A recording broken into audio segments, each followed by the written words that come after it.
Ya estamos aquí, estábamos discutiendo, por supuesto, cosas que tienen totalmente afinidad con lo que vamos a hablar, y es que cuando uno toma malas decisiones, que esto suele pasar en las cosas del día a día, pues esto puede traer sus consecuencias, y por eso hoy estamos con el licenciado, que hoy nos viene a visitar para hablar de todo esto, Kendall Ruiz. Kendall, muy buenos días, bienvenido. Buenos días. ¿Cómo estás? Un placer.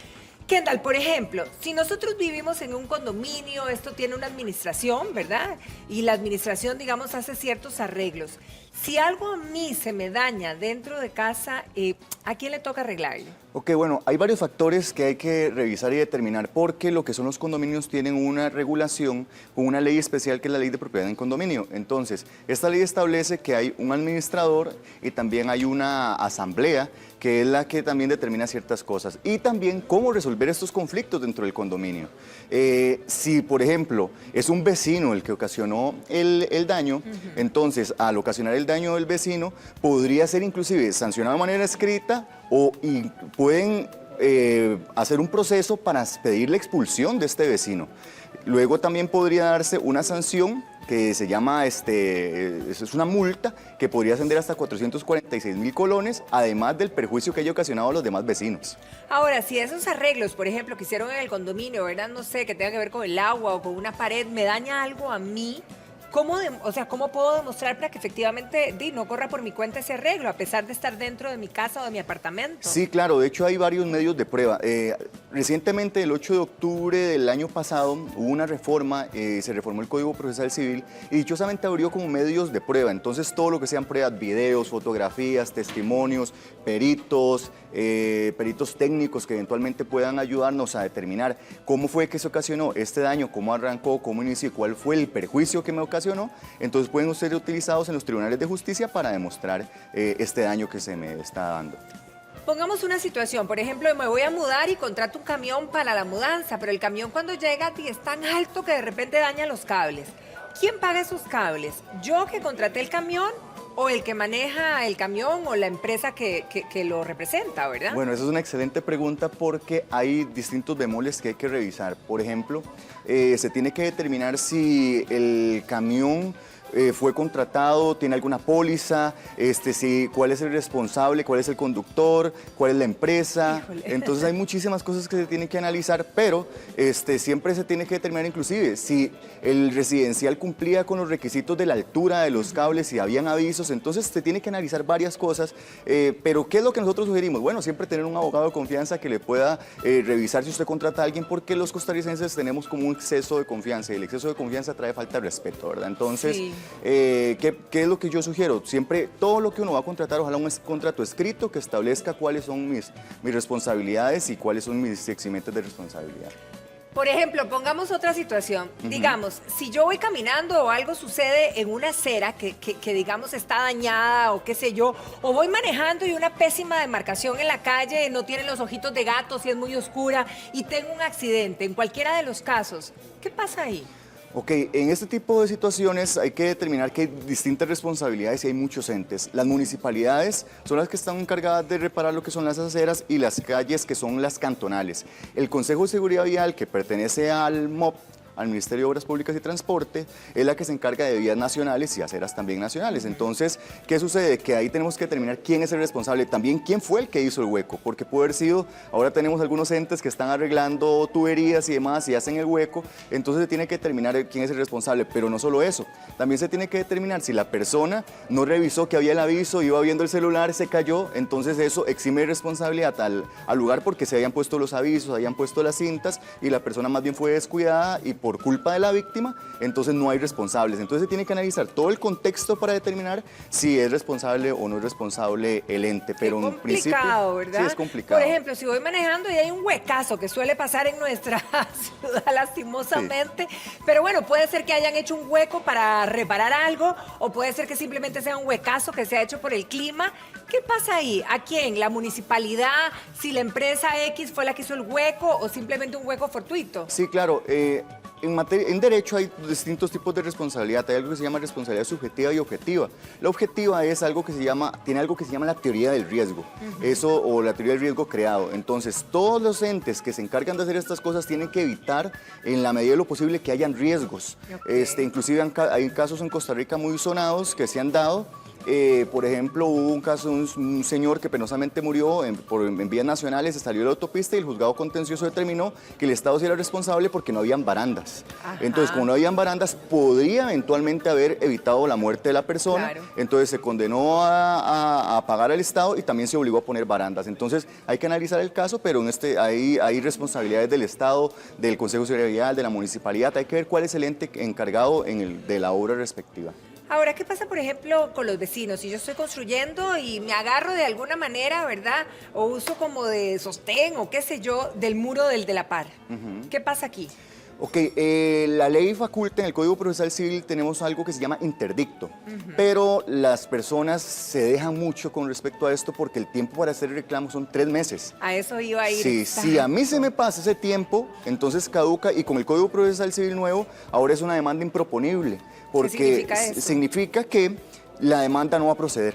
Y el juez puede rechazarla. Si yo planteo esta excepción que se llama caducidad, el juez puede determinar que es improponible y por ende rechazar, sin ni siquiera entrar a conocer el fondo del asunto, esto porque yo no lo hice entre los 3 meses. Entonces, en el momento que ponen el clavo en la pared mía o que eventualmente están afectando mi patrimonio, hay que iniciar rápido, no dejar que el tiempo pase, o tratar de resolver el tema de una manera amigable en algún centro de conciliación, por ejemplo. Kendall, entonces hablamos de 3 meses de tiempo para este tipo de cosas de vecinos y en general, ¿para qué? Como para tener claro nosotros que no podemos demorarnos mucho. Claro, sí, este tipo de cosas, estos interdictos se da cuando hay algún tipo de abuso por parte de la persona, inclusive con los linderos. Si por ejemplo yo tengo la cerca y veo que el vecino está excediendo, entonces igual desde el que se da el hecho tengo 3 meses para hacer ese reclamo. Y si no, caduca este derecho para que yo pueda hacer el reclamo ante las instancias judiciales. Ok. ¿Qué pasa, por ejemplo, si mi casa tiene una tapia que da a la calle y yo del todo no le doy mantenimiento a la tapia por la calle y está que se cae a pedazos y está horrorosa? ¿Realmente alguien me puede decir algo o eso es a la libre? Claro, esa pregunta es muy importante. Justo ayer estábamos en el Congreso Internacional de Derecho Procesal y lo conversaba con otra colega, algo que se llama sumario de derribo. El sumario de derribo es que cualquier transeúnte o cualquier persona que sea afectada por una construcción o un árbol o algo que eventualmente, como usted menciona, se vaya a caer a pedazos que sea un obstáculo para transitar libremente. Es correcto, entonces puede solicitarse el derribo de esto porque puede causar un perjuicio. El derribo, y es el derribo inclusive. Pero más allá de eso también hay que ver algunos temas de salubridad. Que uno puede avisarle al Ministerio de Salud, porque a veces no solamente es la pared, sino también el mantenimiento del lote, a la municipalidad también se le indica el mantenimiento del lote, que a veces lo utilizan para tirar basura y otro tipo de cosas. Entonces hay que revisar esto y hay reclamos que son administrativos y no precisamente se van a juzgados, sino que se pueden resolver con los gobiernos locales. Ahora, Kendall, uno también se pregunta, ¿y cuántas veces alguien ha podido tener un accidente de un choque, por ejemplo, o que un carro se metió a la casa de fulano, que ha pasado 1000 veces aquí en nuestro país, o se voló un poste, pero el carro que maneja no es de él, es de una empresa o de un concesionario, o qué sé yo, pero el que se accidentó es esta persona? ¿Quién termina siendo el responsable? Ok, con respecto a esto, el costarricense tiene una muy mala maña, que es que no hace los traspasos de los vehículos. Vende el vehículo, pero no hace la escritura. Entonces, una recomendación, en principio, es que siempre haga la escritura. Que le tiene que pagar tanto al abogado, páguelo, porque le puede salir más caro. Si usted se está manejando y eventualmente no traspasó el vehículo, la persona que le vendió a usted podría ser responsable solidariamente. Entonces, tanto así también las empresas, por eso las llaman a los juicios para ver si quiere ser parte o no quiere ser parte. Y va a tener que pagar el abogado para defenderse y comprobar de que usted había traspasado ese vehículo y que no era el dueño. Entonces ahí sí hay un eximiente de responsabilidad si usted comprueba que lo traspasó. Pero si usted no comprueba que lo traspasó, podría ser condenado a pagar esos daños. Ok, pero si usted es empleado, digamos, de esa empresa y está manejando el camión de esa empresa, que naturalmente no sería suyo, ahí ¿quién corre por el asunto o la desgracia, digamos? Hay dos aspectos, cuando es empleado de la empresa y cuando es un particular. Cuando es empleado de la empresa, hay algunos aspectos en materia laboral que se tiene que analizar por cuánto se determina si la persona, el empleado lo hizo, fue responsable o no, y eso el juez lo va a determinar. Okay. Entonces, si el juez determina que es responsable, ya la empresa verá cómo hace el cobro respectivo al empleado, que no puede ser tampoco excesivo. La Sala Constitucional ha reiterado de que no es lo que la empresa diga, sino que tiene que ser proporcional y respetarle el salario mínimo, que es algo que muchas empresas lo hacen de manera indebida, y la empresa también podría ser responsable.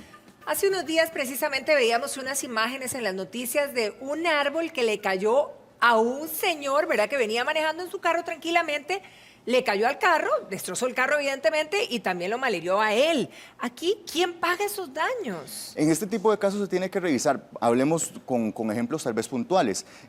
Hay empresas que tienen alguna licitación, entonces tienen la autopista Sí, como la 27, cuando ese piedrón le cayó a un carro de una correcto, muchacha también. a eso vamos. ¿Sí? Ellos también tienen que velar por ese tema que les mencioné hace un momento de responsabilidad civil objetiva, que tienen que mitigar o evitar en la medida de lo posible el riesgo. Entonces, podría ser que esa empresa sea responsable porque tenía que haber previsto que esto no se diera. Entonces, si usted ha visto, luego pusieron como algún tipo de mallas, Sí, pusieron como algún tipo... Pero eso es algo que tienen que hacer. Entonces, esta teoría del riesgo creado es buscar y prevenir que estas situaciones se den. Ahora, ¿qué pasa, por ejemplo, si entro a un restaurante o entro a un centro comercial y tiene un rotulito que dice cuidado, piso mojado, ¿verdad? Con las advertencias que les ponen.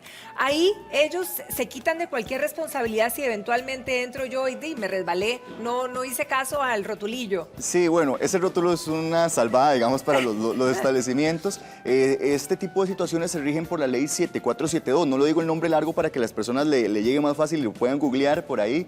Es más sencillo. La ley es de protección al consumidor. Entonces, en esta ley establece justamente esos aspectos de que tiene que buscarse evitar que hayan estos perjuicios. Pero si usted le está avisando a la persona y aún cuando le avisa a la persona sufre el accidente, entonces el comercio puede ser responsable. Tanto el comercio como inclusive, si es por ejemplo, ahora son muchos en condominio los comercios, todo el establecimiento por no avisar y quién es el responsable. También si es una empresa que fue contratada para brindar el servicio de limpieza, podría ser responsable también. Entonces hay muchos responsables y la gente tal vez a veces ignora eso de que no solamente es el comercio, sino también las otras empresas subcontratadas para brindar el servicio. Pero sí es algo que se podría analizar si está mojado y en algún lugar sí pusieron rótulo acá, pero acá y en no. el otro no.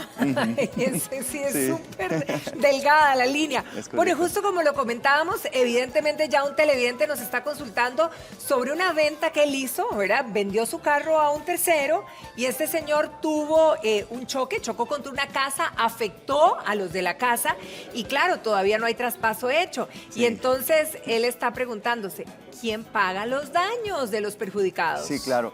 Bueno, algo importante que se tiene que tener en cuenta es que hay que ver si el vehículo tiene póliza. Eso es importantísimo, ver si tiene una póliza o un seguro. Luego, el juez va a determinar si fue responsable la persona que... La casa, pues obviamente es un gran tema complicado, sí. No anda transitando en la calle. Exacto. Entonces, también puede determinarse que alguien fue el que ocasionó que él ingresara a la casa. Entonces, hay que analizar todo el caso en sí. Pero... el juez va a determinar quién es el responsable. Si él no hizo ese traspaso, podría ser el responsable justamente si él no comprueba que él no hizo este documento. Puede haber sido un documento privado. Yo recomiendo que sea en escritura pública y que se inscriba en el registro nacional, pero el juez puede determinar esto y puede decir, tanto el conductor como usted son responsables solidariamente y tendrán que pagarlo. Y podría sufrir un embargo de bienes, podría sufrir embargo de salario, embargo de cuentas bancarias. Es algo que yo sugiero de que lo hagan. Por eso es algo que reitero que deberían de hacerlo. Ok, vea esta situación. Mira, ahora que empiezan las lluvias, que hay unos ventoleros tremendos en ciertas zonas de nuestro país, y este señor que nos escribe dice, bueno, yo estoy alquilando una casa y los vientos y la lluvia me afectaron, se cayeron ciertas canoas de mi casa, pero con el viento volaron hasta la casa del vecino y le causaron daños. ¿Quién paga esto? ¿Dueño de la casa o yo? Porque el dueño de la casa dice, no, yo no pago, o sea, la casa la está administrando el que la alquila. Ajá. Hay un eximente de responsabilidad que es la fuerza mayor, que son los efectos de la naturaleza. Entonces, si yo logro comprobar que es por un efecto de la naturaleza, que vino un torbellino o una correntada de viento muy fuerte, entonces no va a ser nadie responsable. No obstante, sí. Uno sugiere mejor que, por ejemplo, el dueño de la vivienda sí tiene que mantener el resguardo. Y ahí vuelvo al punto. un contrato escrito. El costarricense tiende a no hacer contratos, entonces alquilan y no hacen el contrato. Cierto. Y es una problemática enorme que se da en nuestro país y ahí que se determine quién va a hacer la reparación, a quién le corresponde las reparaciones menores, las reparaciones mayores y en caso que sea algún incidente de estos, que se establezca que es caso fortuito o fuerza mayor de la naturaleza, y fortuito es algo más previsible pero inevitable. Qué complicado. Aquí hay otro caso también de un caballero que fue a un centro comercial, parqueó su automóvil y cuando salió tenía el parabrisas quebrado.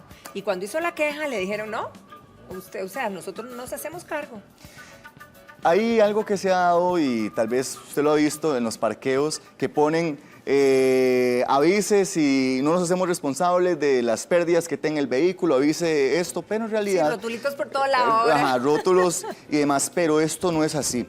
Hay resoluciones tanto de la Defensoría del Consumidor como de la Sala Constitucional, como de la Sala Primera, o sea, yo puedo decir cualquier cantidad, que dicen y establecen de que el comerciante tiene que resguardar la integridad de los consumidores y lo implica también el resguardo del vehículo. Entonces, tienen que resarcir el daño que se le ocasionó a esta persona, sea no solo el parabrisas, sino también lo que se le haya robado a la persona. Aquí hay un punto importante.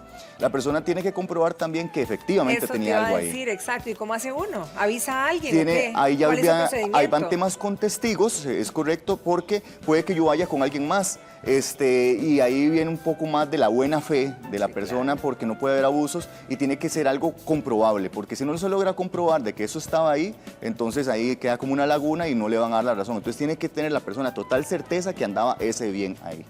Licenciado Ruiz, un placer conversar con usted esta mañana y ya lo saben, 3 meses en esas discordias, ¿verdad? Que nos afectan porque si no... nos quedamos sin chicha ni limonada. Muchísimas gracias. Un gusto, que pase un feliz fin de semana. Igualmente. Berito.